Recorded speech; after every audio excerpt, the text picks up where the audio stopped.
الرجیم بسم اللہ الرحمن الرحیم۔ اگر رمضان کے روزے کسی سے قضا ہو جاتے ہیں تو یہ بہت سارے افراد جانتے ہیں کہ پھر ان روزوں کی قضا کرنی پڑتی ہے، چاہے جان بوجھ کے روزے چھوڑ دیے ہوں یا کسی مجبوری کی وجہ سے چھوڑے ہوں، تمام روزوں کی قضا کرنا پڑتی ہے۔ مگر قضا میں کوئی ترتیب نہیں ہے۔ مثلا فرض کیجئے کہ پچھلے 4-5 سال سے کوئی شخص کسی بیماری میں مبتلا ہے، لہذا اس کے کچھ روزے چھوٹ جاتے ہیں۔ 5 روزے مثلا 2012 میں چھوٹ گئے، پھر 4 روزے مثلا 2013 میں چھوٹ گئے، پھر 6 روزے مثلا 2014 میں چھوٹ گئے۔ اس طرح سے جو روزے چھوٹ جاتے ہیں تو اگر یہ روزے چھوٹ گئے ہیں تو ان کی ترتیب کا خیال رکھنا ضروری نہیں ہے۔ لہذا اگر کوئی شخص روزوں کی قضا کر رہا ہے تو یہ ذہن میں تصور لانا، یہ نیت کرنا کہ میں پہلے 2012 کے روزے رکھ رہا ہوں، اس کے بعد 2013 کے روزے رکھ رہا ہوں، یہ ترتیب کا خیال رکھنا ضروری نہیں ہے، بلکہ اگر خیال رکھے تب بھی وہ ترتیب شمار نہیں کی جائے گی۔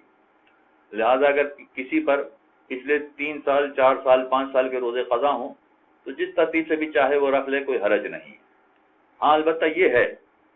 کہ پچھلے ماہ رمضان کے روزے اگر اس سے قضا ہوئے ہیں تو ترتیب کا خیال رکھنا پھر بھی ضروری نہیں ہے، لیکن اگر وہ پچھلے رمضان کے روزے کی نیت نہیں کرے گا اور اگلا رمضان آ جائے گا، مثلا 2000 رمضان میں اس میں 2016 کے رمضان میں اس سے 4 روزے چھوٹ گئے تھے، 2015 میں 5 چھوٹ گئے تھے، 2014 میں پھر 4 چھوٹ گئے تھے، تو اگر یہ روزے چھوٹے تھے، اب یہ اس وقت 2017 میں روزے کی قضا کر رہا ہے اور اگر ترتیب کی نیت نہ کرے تو کوئی حرج نہیں، وہ روزہ شمار ہو جائے گا، روزہ صحیح ہو جائے گا۔ لیکن اگر 2016 کے روزے کی ترتیب میں نیت نہ کرے، اگر 2016 کی اس نے نیت نہیں کی اور 2017 کا رمضان آ گیا تو پھر ایسی صورت میں 2016 میں جو روزے قضا ہوئے تھے ان کی قضا تو کرنی ہے، مگر ساتھ ساتھ فدیہ بھی دینا پڑے گا۔ اور اس کا کلیہ اور قاعدہ یہ ہے کہ جس رمضان میں روزے قضا ہوئے ہوں، اگلے رمضان تک اگر ان کی قضا نہ کر لی جائے تو قضا کے ساتھ ساتھ ایک فدیہ بھی دینا پڑتا ہے، یعنی 3 پاؤ آٹا یا خوراک جیسی چیز کسی غریب کو دینا پڑتی ہے جو شرائط پر پورا اترنے والا ہو۔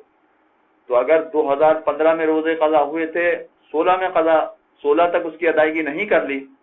تو پھر 2015 کے روزوں کا فدیہ ہے۔ اسی طرح سے 2016 کے روزے قضا ہوئے تھے، اگر 2017 تک اس کی ادائیگی نہیں کر لی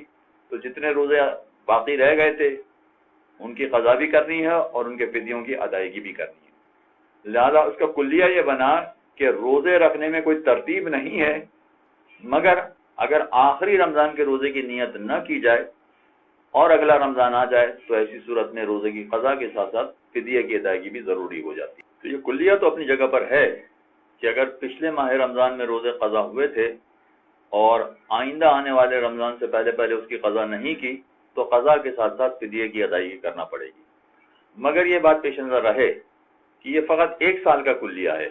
یعنی اگر فرض کیجئے کہ کسی کے 2014 میں روزے قضا ہوئے تھے، 15 تک نہیں رکھے تو فدیہ آ گیا، مگر اس کے بعد 15 کے بعد 16 میں بھی اس نے نہیں رکھے تو اب دوبارہ فدیہ نہیں دینا۔ 2017 میں بھی اس نے نہیں رکھے تو اس کے بعد تیسری مرتبہ فدیہ نہیں دینا، فدیہ فقط ایک ہی مرتبہ ہوتا ہے۔ یعنی 2014 میں کسی نے قضا کیے تھے اور 2015 تک روزے نہیں رکھے تو بس یہ ایک ہی دفعہ اس کو فدیہ دینا ہے۔ اب اگر 2016 تک بھی وہ ان روزوں کی قضا نہیں کرتا، 2017 تک بھی اگر قضا نہیں کرتا تو بار بار فدیہ نہیں آتا، فدیہ فقط ایک مرتبہ آتا ہے۔ لہذا